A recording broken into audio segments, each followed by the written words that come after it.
The morning sun cast long shadows across the manicured gardens of Highgrove House as Charles walked slowly along the familiar stone path.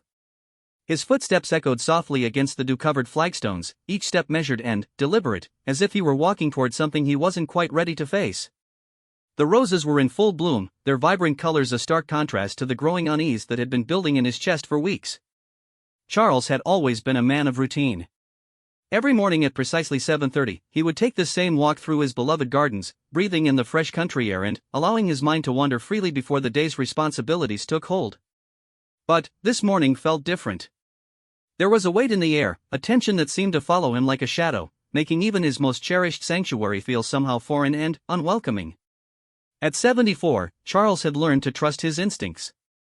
Years of public life, of navigating complex relationships and delicate situations, had taught him to recognize the subtle signs that something was amiss. And, lately, those instincts had been screaming at him with increasing urgency, though he couldn't quite put his finger on what was wrong. Camilla had been acting strangely for the past month. It wasn't anything dramatic or obvious, she was far too sophisticated for that. Rather, it was a collection of small things, tiny shifts in behavior that might have gone unnoticed by someone who didn't know her as intimately as he did. The way she would suddenly stop talking when he entered a room, quickly closing her laptop or putting down her phone with a guilty expression that she tried to mask with a bright smile. The mysterious phone calls that she would take in private, stepping out into the garden or disappearing into her study for long periods. The way she seemed distracted during their conversations, as if her mind was elsewhere, occupied with thoughts she didn't want to share. Charles paused beside the fountain that served as the centerpiece of the rose garden, watching as the water cascaded gently over the carved stone figures. He and Camilla had spent countless hours here together over the years, planning their future, sharing their dreams and fears, building the life they had both wanted for so long. It had been their sanctuary, their place of peace and connection. But, now, even this beloved spot felt tainted by the growing distance between them. He thought back to their wedding day, nearly 20 years ago now. The joy and relief he had felt, finally, being able to marry the woman he had loved for decades. After all the years of separation, all the pain and public scrutiny, all the obstacles that had kept them apart, they had finally been free to be together openly and honestly. It had felt like the beginning of their real life together, the start of the happiness they had both been searching for. For years, it had been everything he had hoped for.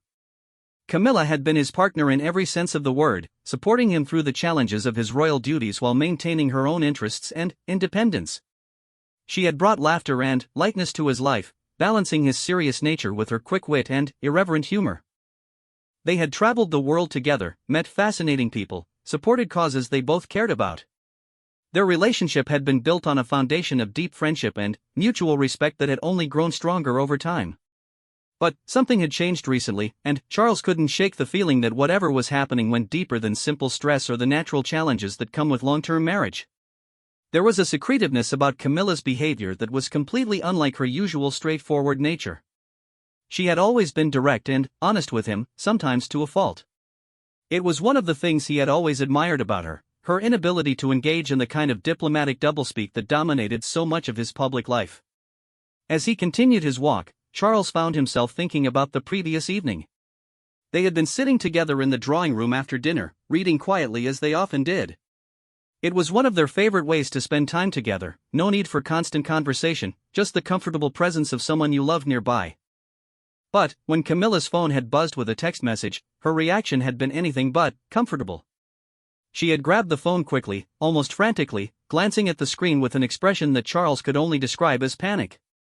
Her face had gone pale, and she had excused herself immediately, claiming she needed to return an urgent call from her daughter. But Charles had heard her speaking in hushed, urgent tones from her study, and the conversation had lasted for nearly 2 hours. When she finally returned, she had been distracted and withdrawn for the rest of the evening. Charles knew Camilla's children well, and, while they occasionally needed their mother's advice or support, urgent calls requiring hours of private conversation were extremely rare. Laura and Tom were both well-established adults with their own families and careers. They had always maintained a respectful but independent relationship with their mother, calling regularly but rarely requiring the kind of intense, secretive discussions that seemed to be happening more and more frequently. The more Charles thought about it, the more convinced he became that something significant was happening in Camilla's life that she was deliberately keeping from him. But what could it be? They had always shared everything: their hopes, their fears, their concerns about family and duty. Even during their most difficult periods, when the pressures of public life had strained their relationship, they had maintained open communication about the challenges they were facing. As he walked back toward the house, Charles noticed Camilla's car pulling into the driveway. She had left early that morning, claiming she needed to run errands in town, but she had been vague about her specific plans. Another small deviation from her usual forthright communication style. Normally, Camilla would share the details of her day, mentioning which shops she planned to visit or which friends she might encounter. Her sudden tendency toward vague, non-specific answers felt like another piece of evidence that something was seriously wrong. Charles watched from the window as Camilla got out of her car, moving with the same elegant efficiency she had always possessed. But, even from a distance, he could see the tension in her shoulders, the way she glanced around nervously before heading toward the house. She was carrying several shopping bags, but something about her body language suggested that shopping had not been the primary purpose of her trip. When she entered the house, Charles was waiting in the hallway, hoping to gauge her mood and, perhaps, learn more about her mysterious morning activities. But Camilla barely made eye contact, offering only a brief, distracted greeting before hurrying upstairs to their private quarters. She claimed she needed to freshen up before lunch, but Charles noticed she took her handbag with her, another small detail that might have seemed insignificant to anyone else but felt loaded with meaning to someone who had been watching for signs of unusual behavior. During lunch, Charles tried to engage Camilla in conversation about her morning, asking casual questions about her errands and whether she had encountered anyone interesting in town. But her answers were frustratingly vague and brief. She seemed more interested in discussing his upcoming schedule than sharing any details about her own activities. It was a subtle but noticeable reversal of their usual dynamic, where Camilla would typically be full of stories and observations from her outings. After lunch, Camilla excused herself to rest, claiming a headache. Charles offered to bring her some tea or medication, but she declined, saying she just needed some quiet time alone.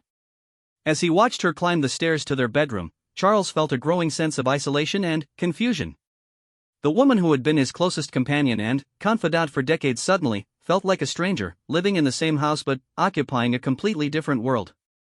Charles spent the afternoon in his study, trying to focus on his correspondence and upcoming engagements, but his mind kept wandering back to Camilla's increasingly strange behavior. He found himself analyzing every interaction they had shared over the past weeks, looking for clues he might have missed or explanations that might make sense of the growing distance between them. The sound of Camilla's phone ringing from upstairs interrupted his thoughts. He could hear her voice through the ceiling, speaking in the same hushed, urgent tones he had noticed the night before. The conversation seemed to go on forever, and Charles found himself straining to make out individual words or phrases that might give him some insight into what was happening. When Camilla finally came downstairs for dinner, she seemed even more distracted than usual. She picked at her food, responding to Charles's attempts at conversation with absent-minded murmurs and distant smiles. It was clear that whatever was occupying her thoughts was far more compelling than anything happening in their dining room. After dinner, Charles suggested they watch a film together, hoping that the shared activity might help restore some sense of normalcy to their evening. But Camilla declined, saying she was tired and wanted to go to bed early. It was only 8 o'clock, far earlier than their usual bedtime, and Charles couldn't remember the last time Camilla had chosen sleep over their traditional evening together. As he sat alone in the drawing room, Charles felt a profound sense of loneliness that surprised him with its intensity. He had spent many evenings alone throughout his life, had grown accustomed to solitude during his years as a bachelor and even during his first marriage when duty often kept him and Diana on separate schedules. But this loneliness felt different, more personal and painful because it existed within what should have been his most intimate and trusting relationship. Charles tried to rationalize Camilla's behavior, searching for innocent explanations that might account for her secretiveness and distraction. Perhaps she was planning a surprise for his upcoming birthday, or helping to organize some family event that required discretion. Maybe she was dealing with a health concern that she didn't want to worry him with, or handling some financial matter related to her children that she preferred to manage independently. But none of these explanations felt quite right. Charles knew Camilla well enough to recognize the difference between temporary preoccupation and the kind of fundamental shift in behavior he was witnessing. This felt less like someone keeping a pleasant secret and more like someone living with a burden they couldn't share. The next morning, Charles woke to find Camilla already gone from their bed. He could hear the shower running in her private bathroom, and when she finally emerged, she was already dressed for another day out.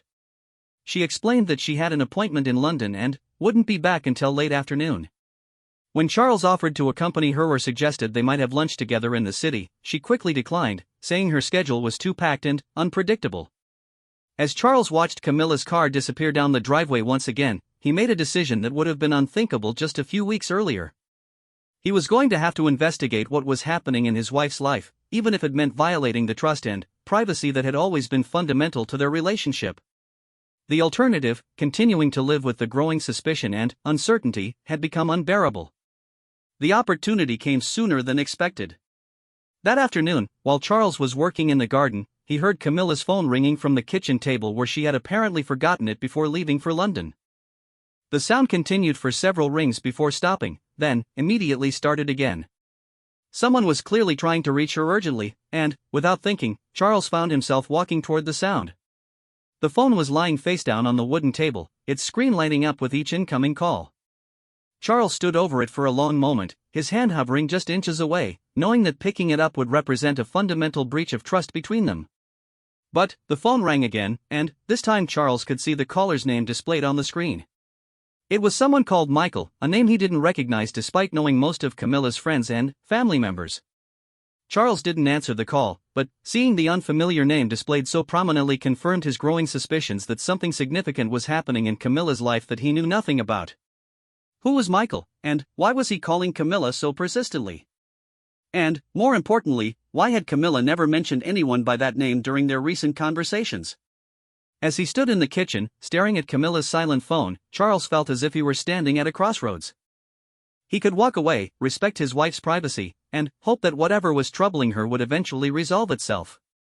Or he could investigate further, risking everything they had built together but potentially saving their marriage from whatever threat was currently endangering it. The phone buzzed again, this time with a text message. Charles could see the first few words displayed on the locked screen: "Darling, I've been thinking about what we discussed." The rest of the message was cut off, hidden behind the phone's security features, but those few visible words hit Charles like a physical blow. Darling. Someone was calling his wife darling and referencing private discussions that Charles knew nothing about. The casual intimacy of that single word, combined with the secretive nature of their recent communications, painted a picture that Charles desperately didn't want to acknowledge but could no longer ignore. Standing alone in his kitchen, holding his wife's phone and reading the beginning of what appeared to be a love message from another man, Charles felt his carefully ordered world beginning to crumble around him. Everything he thought he knew about his marriage, about Camilla, about the life they had built together, suddenly seemed uncertain and fragile. But Charles was not a man who ran from difficult truths, no matter how painful they might be. If his marriage was in danger, if the woman he loved was having an affair, he needed to know. The alternative, living with suspicion and doubt, watching his relationship deteriorate without understanding why, was simply not acceptable. Charles looked at Camilla's phone one more time, knowing that what he discovered next would change everything between them, one way or another. The truth, whatever it might be, was waiting just beyond that locked screen, and he was finally ready to face it, no matter what the consequences might be. Charles sat in his study that evening, Camilla's phone weighing heavily in his jacket pocket like a stone. She had returned from London just after 6, appearing flustered and immediately searching for the device. He had watched from the doorway as she frantically checked the kitchen counter, her handbag, and various surfaces throughout the ground floor, her movements becoming increasingly agitated with each failed search. "Have you seen my phone anywhere?" she had asked, trying to keep her voice casual, but Charles could hear the underlying anxiety. "I could have sworn I left it on the kitchen table this morning." Charles had simply shaken his head, not trusting himself to speak. The lie sat uncomfortably in his throat, but he needed time to think, to process what he had already discovered, before confronting whatever additional truths might be hidden in the device's memory. He had never lied to Camilla before, not about anything significant, and the deception felt like another small betrayal added to the growing pile of secrets between them. Throughout dinner, Camilla had been noticeably on edge, checking her watch frequently and glancing toward the kitchen as if expecting her phone to materialize. She had excused herself twice to use the landline in the hallway, claiming she needed to return calls she had missed during the day. But Charles had listened carefully, and both conversations had been brief and clearly not with anyone named Michael. Now, alone in his study with the door locked, Charles finally allowed himself to examine the phone properly. The device was still receiving messages and calls, the screen lighting up periodically with notifications that made his stomach churn with anticipation and dread. He knew Camilla's passcode, they had always been open with each other about such things, another small intimacy that now felt tainted by secrecy and suspicion. His hands trembling slightly, Charles entered the 4-digit code and watched as the phone unlocked, revealing a world he had never known existed. The home screen showed dozens of missed calls and unread messages, many from the mysterious Michael whose name had first caught his attention. But there were other names too, people Charles didn't recognize, suggesting an entire network of relationships that Camilla had been maintaining without his knowledge. Charles opened the text message thread with Michael first, his heart pounding as months of intimate communication unfolded before his eyes.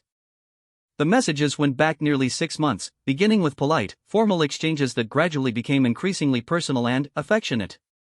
Charles found himself reading conversations about everything from daily activities to deep philosophical discussions about life, love, and happiness. But it was the recent messages that made his blood run cold. "I can't stop thinking about yesterday," Michael had written just 2 days ago.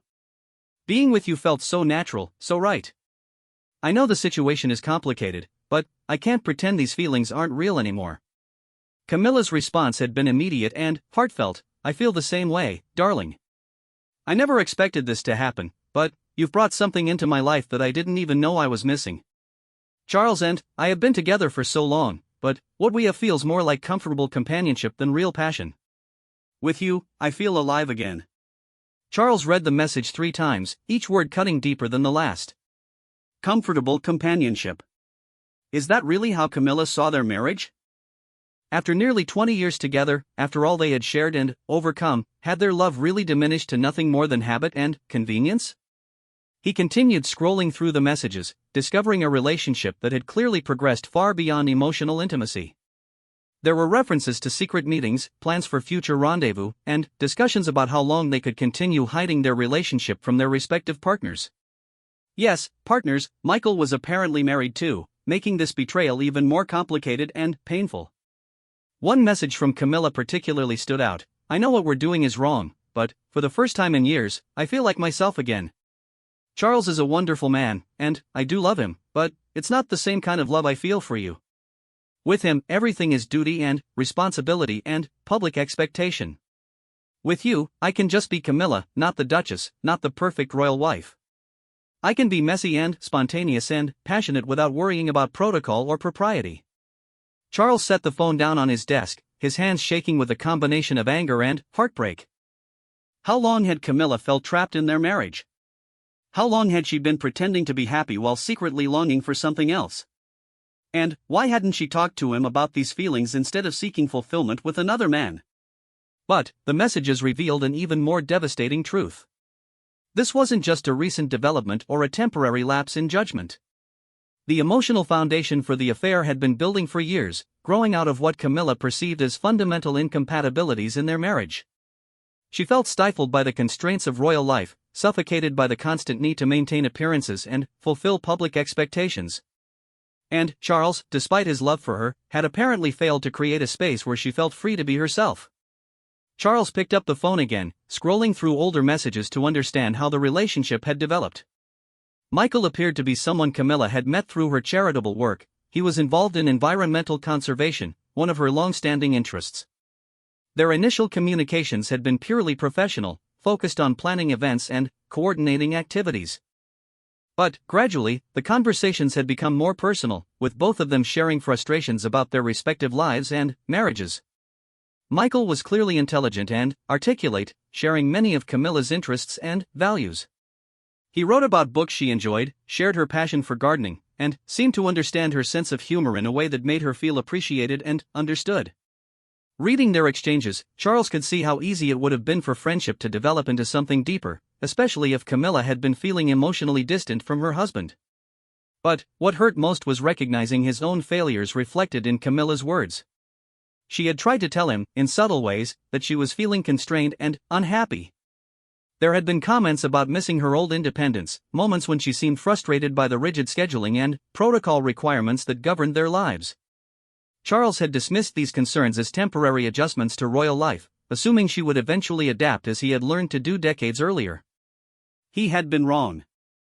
Instead of adapting, Camilla had been slowly suffocating, and, when Michael offered her an escape, a chance to feel like herself again, she had taken it. Charles could understand the appeal, even as it devastated him. After years of living in the public eye, of having every aspect of their relationship scrutinized and analyzed, the opportunity to have something private and spontaneous must have felt incredibly liberating. The phone buzzed in his hands with another incoming message. This time it was from Camilla to Michael. "I've lost my phone and Charles is acting strange. I'm worried he might be suspicious. We need to be even more careful." Charles stared at the message, realizing that Camilla was aware of his growing suspicions but had chosen to protect her affair rather than address the problems in their marriage. She was actively working to deceive him, to maintain her double life while he struggled with doubt and confusion. The level of planning and deception involved was staggering, and it suggested that whatever feelings Camilla had for Michael were serious enough to risk everything for.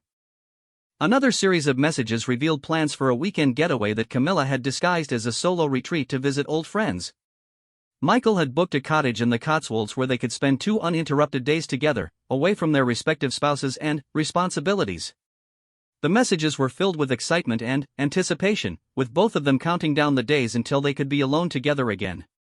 Charles realized that weekend was supposed to happen next month. Camilla had already told him about her plans to visit university friends, a story he had accepted without question because he trusted her implicitly. The depth of the deception was overwhelming. She had created an entirely fictional narrative to cover her affair, involving multiple lies and elaborate planning. But, perhaps most painful was discovering how happy Camilla seemed in these messages. Her communications with Michael were full of joy, humor, and excitement that Charles hadn't seen in their own interactions for months. She was playful and flirtatious, sharing jokes and intimate observations that revealed a side of her personality that seemed to have disappeared from their marriage. Reading these messages was like meeting a version of his wife that he no longer knew, a woman who was vibrant and passionate but only with someone else. Charles found photos too, not explicit images, but pictures of Camilla and Michael together in various locations around London. They were clearly comfortable with each other, their body language intimate and relaxed in a way that spoke of genuine affection and attraction. In one photo, taken in what appeared to be a restaurant, Camilla was laughing at something Michael had said, her face radiant with happiness. Charles couldn't remember the last time she had looked at him that way. The financial records on the phone told another story entirely. Camilla had been using cash for many of her recent expenses, clearly trying to avoid leaving a credit card trail that might reveal her activities. But the phone's banking app showed several unusual transactions, payments for hotels, restaurants, and even what appeared to be gifts. The affair had been going on for months, requiring careful financial planning and coordination to maintain secrecy. Charles also found evidence that this wasn't just about romance and passion. Camilla and Michael had been discussing their respective marriages in depth, analyzing what was missing and what they needed to be truly happy. Michael was apparently in a similar situation, married to a woman he cared about but no longer felt passionate love for, staying together primarily for children and social expectations. These conversations revealed a level of emotional intimacy that went far beyond physical attraction. They were planning a future together, discussing how they might eventually leave their current relationships and build a new life. They had talked about moving somewhere quiet where they could live openly as a couple, away from the complications and expectations of their current lives. The most recent messages suggested that they were getting impatient with the secrecy and deception. Michael had been pushing Camilla to tell Charles about their relationship, arguing that living a lie was damaging to everyone involved. Camilla had been resistant, worried about the public scandal and the impact on Charles's reputation, but her resolve seemed to be weakening. "I can't keep pretending forever," she had written just last week. "Charles deserves to know the truth, and we deserve to be happy. Maybe it's time to be honest about what we both want." Michael's response had been supportive but firm. "I love you, Camilla, and I want to build a real life with you, not just stolen moments between lies.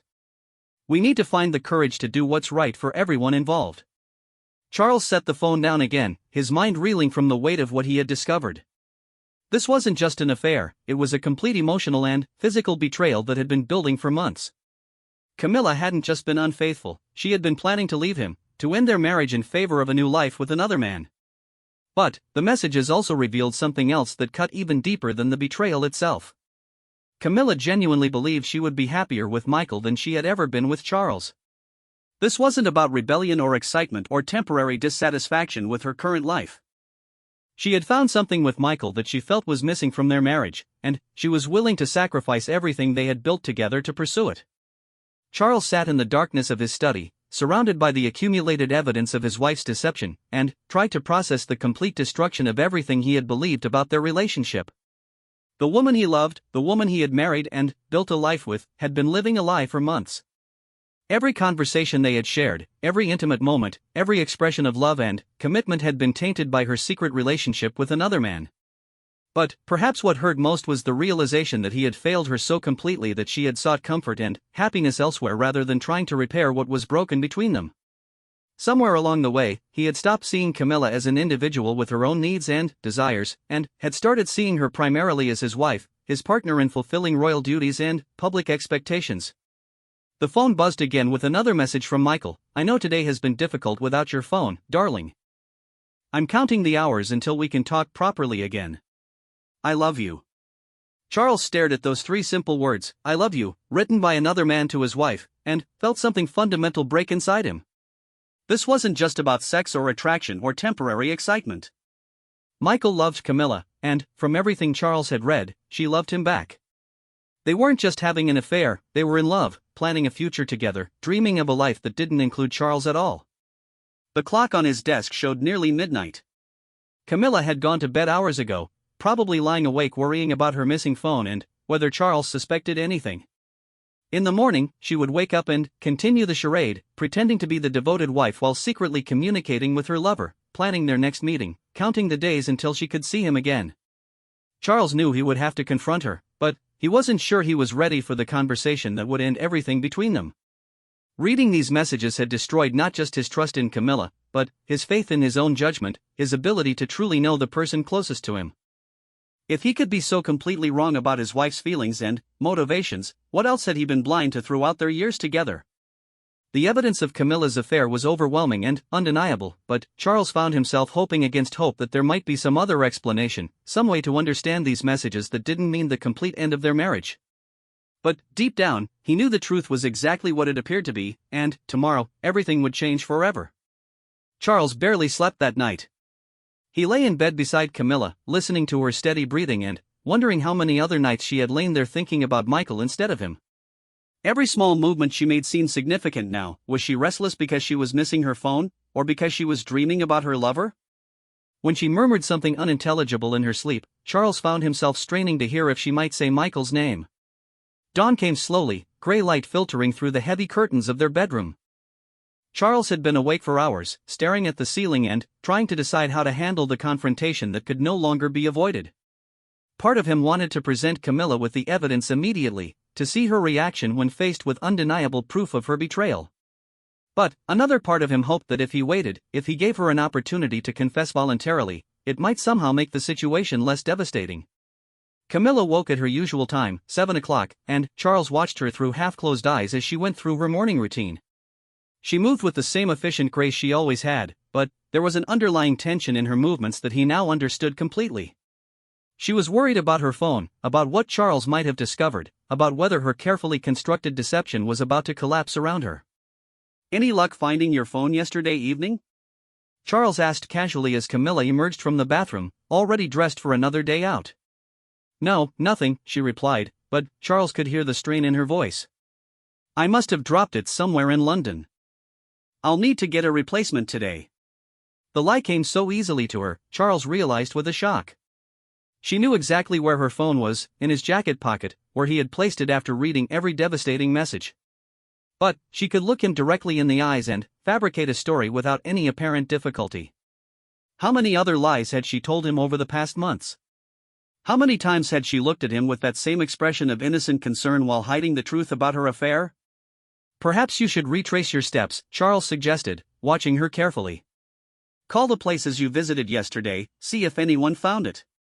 Camilla's face went pale for just a moment, and Charles realized she was probably trying to remember what she had told him about her activities the previous day. The web of deception was becoming so complex that even she was having trouble keeping track of all the false information she had given him. "I'll try that," she said quickly. "Though I'm not sure I remember everywhere I went. It was rather a busy day." Another lie. Charles had read enough of her messages with Michael to know exactly where she had been and what she had been doing. They had met for lunch at a small restaurant in Marylebone, spent the afternoon walking through Regent's Park, and had coffee at a hotel where they had apparently done much more than just talk. The day had been carefully planned and documented in their text exchanges, yet Camilla was pretending it had been so unremarkable that she couldn't even remember the details. After Camilla left for London again, claiming she needed to replace her phone and handle some urgent business, Charles sat in his study with the device in front of him, watching new messages arrive throughout the morning. Michael was clearly worried about the lack of communication, sending increasingly anxious texts asking if everything was all right. "Darling, I'm concerned that I haven't heard from you since yesterday morning," one message read. "I know you said Charles was acting suspicious, but the silence is making me nervous. Please find a way to let me know you're okay." Charles found himself in the bizarre position of reading messages intended for his wife from her lover, watching their relationship unfold in real time while sitting in his own home. It was surreal and heartbreaking, like being forced to witness his own betrayal from the inside. Around noon, his phone rang with a call from Camilla. Her voice sounded strained and anxious when he answered. "Charles, I'm having the most awful day," she said. "I went to get a new phone, but they need the old one to transfer all my contacts and messages. Have you had another look around the house? I'm absolutely desperate to find it." The desperation in her voice was real, Charles realized. She wasn't just inconvenienced by the lost phone, she was panicked about what he might discover if he found it. The irony wasn't lost on him that she was asking for his help to retrieve the very device that had revealed her betrayal. "I'll have another look around," Charles promised. "Where exactly do you think you might have left it?" "I honestly don't know," Camilla replied, and, for the first time, she was telling the truth. She genuinely didn't remember leaving it on the kitchen table because she had been distracted, probably thinking about her planned meeting with Michael. After ending the call, Charles continued reading through the phone's contents, discovering layers of deception he hadn't noticed the night before. Camilla had been using her charitable work as cover for many of her meetings with Michael. She had created fake appointments and meetings, using real organizations and causes as alibis for her secret rendezvous. The calculated nature of these deceptions was almost more hurtful than the affair itself. He found email exchanges where she had carefully crafted false schedules, sending him detailed itineraries for days that were completely fictional. While he thought she was attending board meetings and fundraising events, she had actually been with Michael, sharing intimate meals and private conversations. The effort required to maintain such an elaborate deception was staggering, and it suggested a level of commitment to the affair that made reconciliation seem impossible. Charles also discovered that Camilla had been confiding in Michael about aspects of their marriage that she had never discussed with Charles himself. She had shared intimate details about their relationship, their physical intimacy, and her feelings of dissatisfaction and longing. Reading these messages felt like a violation not just of his trust, but of his privacy and dignity. "Charles tries so hard to make me happy," she had written to Michael several weeks ago, "but he doesn't understand that happiness can't be manufactured through good intentions and careful planning. I need spontaneity, passion, the feeling that anything could happen. With him, everything is so predictable and controlled. I know he loves me, but his love feels like a cage sometimes." These words cut deeper than any explicit declaration of love for Michael. They revealed that Camilla had been analyzing their marriage, finding it lacking, and sharing her criticisms with another man instead of trying to address the problems with Charles directly. How long had she felt this way? And why hadn't she given him a chance to understand and respond to her needs before turning to someone else? The messages also revealed that Michael had been encouraging Camilla to end their marriage for months. He wasn't just a passive participant in the affair, he was actively working to convince her to leave Charles and build a new life with him. Some of his arguments were sophisticated and persuasive, appealing to Camilla's sense of authenticity and personal fulfillment. "You deserve to be with someone who sees you as a complete person, not just as a role to be filled," Michael had written. "Charles married the Duchess of Cornwall, but I love Camilla Parker Bowles. With me, you don't have to perform or pretend or worry about living up to anyone's expectations. You can just be yourself, completely and honestly." Charles had to admit that Michael's appeal was understandable. The constraints of royal life were real and demanding, requiring constant attention to protocol and public perception. It would be natural for anyone to sometimes long for the freedom to be spontaneous and private. But what hurt was that Camilla had never given Charles the opportunity to create that space for her within their marriage. As the day progressed, Charles found himself reading through months of accumulated evidence, each message and photo adding another layer to his understanding of how completely he had misjudged his wife's happiness and satisfaction. The Camilla who emerged from these communications was someone he barely recognized, passionate, impulsive, sometimes reckless, willing to risk everything for the chance to feel truly alive. But she was also calculating and deceptive, capable of maintaining an elaborate double life while appearing completely devoted to her marriage. The skill required to keep such a complex web of lies intact was impressive and terrifying. If she could deceive him so completely about something so fundamental, what else might she be capable of hiding? By late afternoon, Charles had made a decision. He couldn't continue living with this knowledge while pretending nothing had changed. The confrontation would have to happen that evening, when Camilla returned from London. He would present her with the evidence and give her the opportunity to explain herself, though he couldn't imagine what explanation could possibly justify the depth and duration of her betrayal. Charles spent the remaining hours of the day preparing for what he knew would be the most difficult conversation of his life. He wasn't sure what outcome he hoped for, whether he wanted Camilla to beg for forgiveness and promise to end the affair, or whether he secretly hoped she would choose to leave with Michael and spare them both the pain of trying to rebuild what had been so completely destroyed. When Camilla's car pulled into the driveway just before dinner, Charles watched from the window as she sat motionless behind the wheel for several minutes, clearly dreading the conversation she expected to have about her missing phone. She had no idea that her phone was the least of her problems, that Charles had already discovered everything and was waiting inside with evidence that would end their marriage forever. As she walked toward the house, Charles noticed she was carrying a small bag from an electronics store, presumably containing a new phone to replace the one she thought she had lost. The sight of it reminded him of all the future communications with Michael that would never happen, all the plans they had made that would never come to fruition. After tonight, everything would be different. Camilla entered the house with the same tentative anxiety she had shown for weeks, but there was something else in her expression now, a kind of resigned anticipation, as if she knew the moment of truth had finally arrived. Charles met her in the entrance hall, holding her phone in his hand, watching as the color drained from her face when she saw it. "You found it," she said quietly, her voice barely above a whisper. "Yes," Charles replied, equally quiet. "I found it. And I found everything else too." The silence that followed was deafening. Camilla stood frozen in the doorway, still holding her shopping bag, staring at the phone in Charles's hand as if it were a weapon pointed at her heart. Charles could see her mind racing, trying to calculate how much he might have discovered, whether there was any way to explain or minimize what he had learned.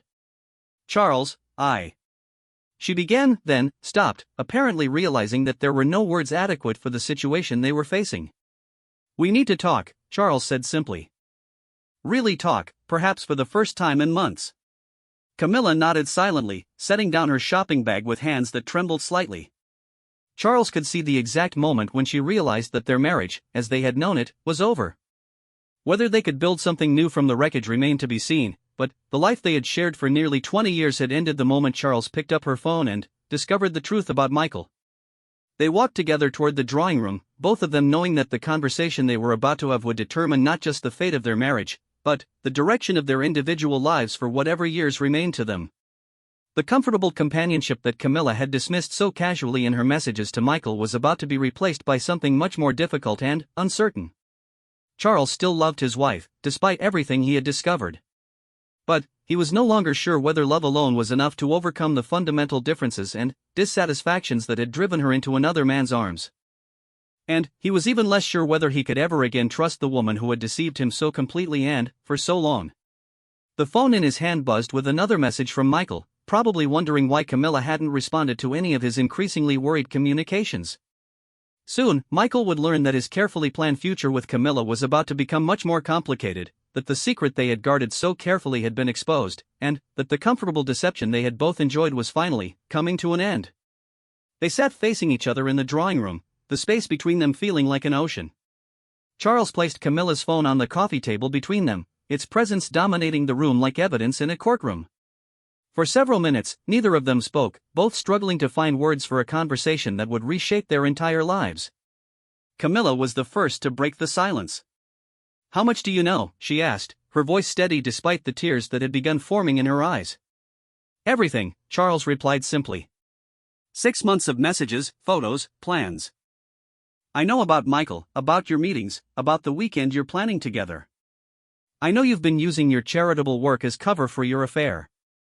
I know you've been lying to me every single day for months. Camilla closed her eyes and took a shaky breath. When she opened them again, Charles saw something he hadn't expected: relief. The burden of maintaining such an elaborate deception had clearly been taking its toll, and there was a part of her that was grateful the secret was finally out in the open. "I never meant for it to happen," she began, then stopped herself. "No, that's not true. I did mean for it to happen, eventually. Charles, I've been so unhappy, and I didn't know how to tell you." "So you decided to tell Michael instead," Charles said, his voice sharper than he had intended. "You shared every detail of our marriage with another man, complained about me, analyzed our relationship, planned your escape. Did it ever occur to you to simply talk to your husband about these problems?" Camilla flinched at the anger in his voice, but she didn't look away. "Would you have listened? Really listened, without trying to fix everything or explain why I should be grateful for what we have? Charles, you've been living in this world of duty and protocol for so long that you've forgotten what it feels like to simply want something for yourself." The accusation stung because Charles recognized the truth in it. He had spent decades learning to subordinate his personal desires to his responsibilities, and he had assumed Camilla would eventually make the same adjustment. But she was right. Whenever she had expressed dissatisfaction or longing for something different, his first instinct had been to explain why such feelings were inappropriate or impractical rather than truly listening to what she needed. "You're right," Charles admitted. "I haven't been listening. But that doesn't excuse what you've done, Camilla. You've been having an affair for 6 months. You've been planning to leave me for another man. You've made a fool of me in front of everyone who sees us together, knowing I had no idea what was really happening." "I never wanted to hurt you," Camilla said, tears now flowing freely down her cheeks. "I love you, Charles, I always have. But, somewhere along the way, I started feeling like I was disappearing. Every event we attend, every public appearance, every conversation we have, it all feels scripted, predetermined. With Michael, I remember who I used to be before I became the Duchess of Cornwall." Charles leaned back in his chair, studying the woman he had thought he knew completely. "Who are you, then?" "Because the person I've been living with for the past 6 months has been a stranger. The real Camilla has apparently been meeting Michael in hotel rooms while lying to me about charity meetings." The accusation was cruel, and Charles saw it land like a physical blow. But he was past the point of protecting Camilla's feelings. She had forfeited the right to gentle treatment when she chose to protect her affair rather than address the problems in their marriage. "I'm the person who loves to walk in the rain without worrying about photographers," Camilla said quietly. "I'm the person who wants to have dinner at a pub without considering the security implications. I'm the person who wants to stay in bed on Sunday morning reading novels instead of reviewing briefing papers for the week ahead. With you, I'm the Duchess first and Camilla second. With Michael, it's the opposite." Charles felt a wave of sadness at her words. The life she was describing sounded appealing to him too, but it was a luxury neither of them could afford given their positions and responsibilities. "And you think Michael can give you that life permanently? You think you can just walk away from everything we've built together, from your duties, from your family, and start over as if the past 20 years never happened?" Camilla was quiet for a long moment, and Charles could see her struggling with the reality of her situation.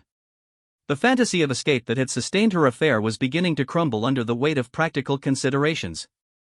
"I don't know," she finally admitted. "Michael and I have talked about it, but we've never had to face the actual consequences of our choices. We've been living in a bubble, pretending the outside world doesn't exist. But, you're right, I can't just disappear and become someone else. I have responsibilities, commitments, people who depend on me." Charles picked up her phone and scrolled to one of the messages he had memorized during his sleepless night. "You told Michael that with me, everything is duty and responsibility and public expectation. You said you wanted to be messy and spontaneous and passionate without worrying about protocol or propriety. Do you really believe that's impossible within our marriage?" Camilla looked surprised by the question. "Isn't it? Charles, when was the last time we did something completely spontaneous? When did we last have a private moment that wasn't scheduled in advance and coordinated with security? We live in a fishbowl, and sometimes I feel like I'm drowning in it." The conversation was revealing layers of dissatisfaction that went far beyond simple marital problems. Camilla was struggling with the fundamental constraints of royal life, with the loss of privacy and autonomy that came with her position. These were legitimate concerns, but Charles couldn't understand why she hadn't shared them with him before seeking comfort elsewhere. "You should have told me you felt that way," Charles said. "We could have found ways to create more private time, more opportunities for spontaneity within the constraints we face. Instead, you created a completely separate life with another man." "Would you really have been willing to change our routine, to take risks with security and protocol just so I could feel more like myself?" Camilla asked. "Or would you have given me a lecture about duty and the greater good and the importance of setting an example?" Charles started to answer automatically, then stopped himself. She was right. His first instinct would have been to explain why such concerns were selfish and short-sighted rather than looking for practical solutions to address them. He had been so focused on fulfilling his own responsibilities that he had failed to notice his wife was suffocating under the weight of theirs. "Perhaps you're right," Charles admitted. "Perhaps I would have dismissed your concerns. But you'll never know, because you never gave me the chance. Instead, you went to Michael, and now here we are, with our marriage in ruins and no way to repair the damage."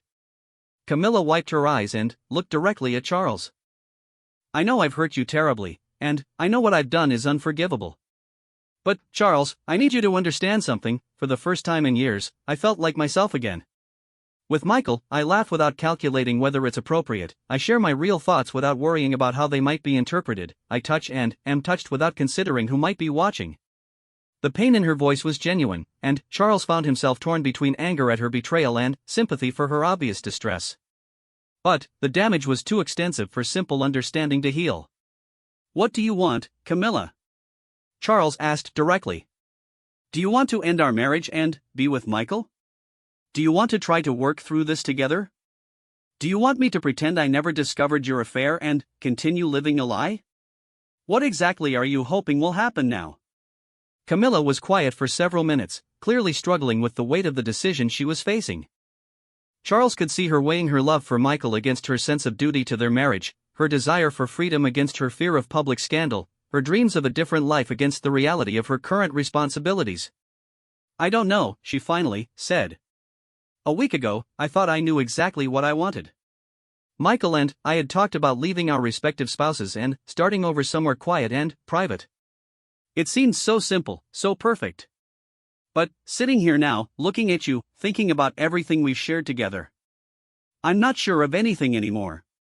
Charles felt a flicker of hope at her words, but it was quickly extinguished by the memory of her passionate messages to Michael. "You told him you loved him. You said he made you feel more alive than you had in years.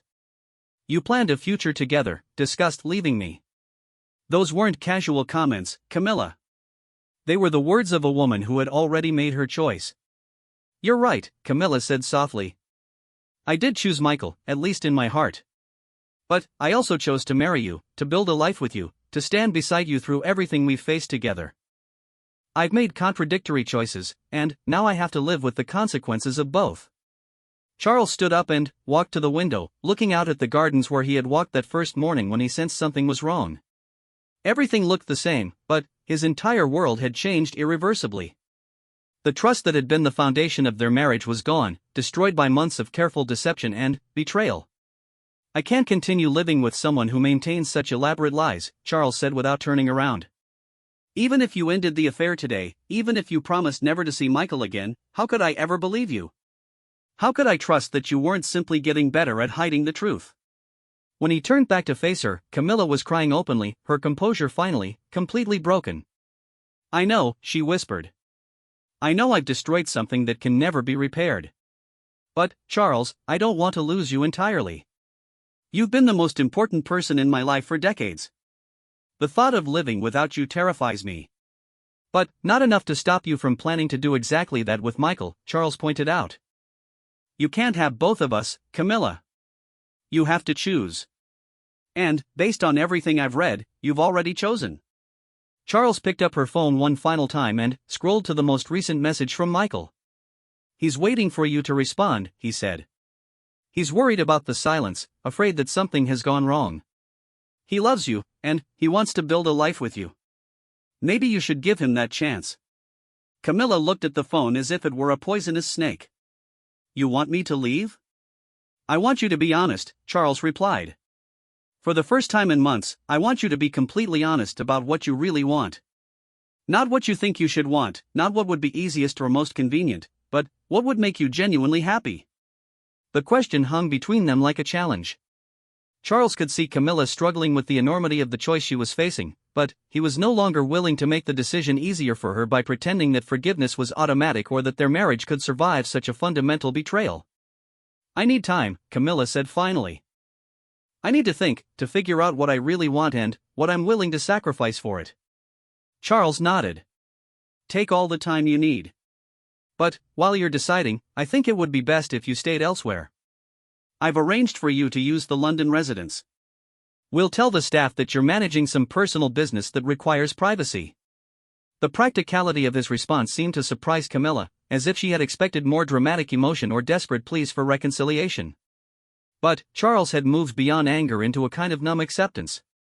Their marriage was over, the only question now was how they would handle the aftermath. As Camilla left that evening, taking only a small bag of immediate necessities, Charles stood in the doorway watching her car disappear down the drive.